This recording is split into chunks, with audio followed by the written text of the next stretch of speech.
बिस्मिल्लाहिर्रहमानिर्रहीम। शुरू अल्लाह के नाम से जो बड़ा मेहरबान नहायत रहम वाला है। अस्सलामु अलैकुम। हज़रत अमीरुल मोमिनीन उमर बिन ख़त्ताब रज़ियल्लाहु ताला अन्हा की खिदमत में बादशाह रूम के कैसर का सफ़ीर बड़े साजो सामान के साथ आया। वो अपने जहन में अमीरुल मोमिनीन से मुलाकात का एक लंबा चौड़ा मंसूबा बनाकर चला था कि मैं मदीना के शाही महल और गवर्नमेंट हाउस में नहायत शान व शौकत के साथ दाखिल होऊंगा। अमीरुल मोमिनीन ताज पहन कर तख्त शाही पर बरजमान होंगे। उमरा अमायदीन सल्तनत अपनी अपनी कुर्सियों पर बैठे होंगे। नकीब दरबान अपनी ज़र्क बर्क वर्दियों में करीने से खड़े होंगे। भरे दरबार में अदब से दाखिल होकर मैं तख्त शाही को बोसा देकर सलाम अर्ज़ करूँगा। फिर अमीरुल मोमिनीन मुझको एक ख़ास कुर्सी पर बैठने की इजाज़त देंगे और मैं बादशाह रूम के ताइफ एक एक करके तख्त शाही के नीचे तरतीब के साथ रख दूँगा और अमीरुल मोमिनीन अपनी नवाज़ों से मुझे माला माल फरमा देंगे।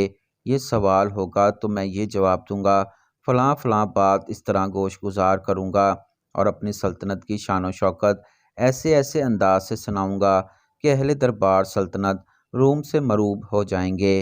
गर्ज सैकड़ों ख्यालात और मंसूबे अपने दिमाग में लेकर रूमी सफ़ीर मदीना मुनव्वरा पहुँचा, मगर इसकी हैरत की कोई इंतहा न रही जब मदीना पहुंचकर ये देखा कि यहाँ ना कोई शहर पनाह है, ना शाही महल, ना गवर्नमेंट हाउस, ना कोई किला। मदीना मुनव्वरा कच्चे मकानात की एक गुंजान बस्ती है। पूरे शहर की सबसे बड़ी इमारत मस्जिद नबवी है, मगर इसकी शान व शौकत का ये हाल है कि कच्ची ईंटों की दीवार की लकड़ियों के सतून और खजूर की शाखों और पत्तों की छत, कच्चा फर्श। सफ़ीर रूम हैरान रह गया कि या अल्लाह, वो अमीरुल मोमिनीन जिसकी हैबत से कैसो किसरा के तख्तो ताज हिल रहे हैं, इसकी ज़िंदगी का ये आलम। वो सारे शहर का चक्कर काट कर मस्जिद नबवी के दरवाज़े पर खड़ा हो गया और कहने लगा, ऐ शहर वालों, मुझे ये तो बताओ कि अमीरुल मोमिनीन का शाही महल कहाँ है, ताकि मैं ये घोड़े, ये खच्चर, ये साजो सामान तो वहाँ पहुँचा दूँ। हाज़रीन ने जवाब दिया कि हमारे अमीरुल मोमिनीन का कोई शाही महल नहीं है, ना इनका कोई किला है, ना कोई ख़ास गवर्नमेंट हाउस। वो एक कच्चे झोंपड़े के मकान में रहते हैं और इसी मस्जिद में वो मुकदमात का फ़ैसला फरमाते हैं। बस इनकी ज़ात ही इनका शाही महल और गवर्नमेंट हाउस और किला सब कुछ है। और ज़्यादा हैरत ज़दा होकर कहने लगा, अच्छा अमीरुल मोमिनीन से मेरी मुलाकात तो करवाओ। एक देहाती औरत ने आते हुए बताया कि मैंने अभी अभी अमीरुल मोमिनीन को फलाह बाग में एक दरख्त के नीचे सोते हुए देखा है। सफ़ीर रूम जब बाग में पहुंचा तो देखा वाकई अमीरुल मोमिनीन ज़मीन पर बिला गैर किसी भी बिछोने के एक दरख्त के साए में दोपहर का कैलूला फरमा रहे हैं।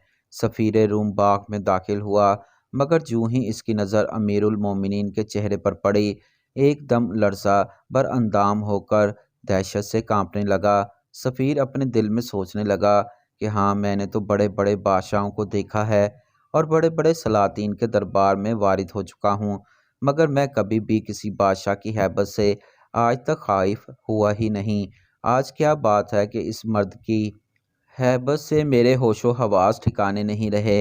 ये आदमी बगैर किसी हथियार के ज़मीन पर पड़ा सो रहा है और मेरा अंग इसके डर से कांप रहा है।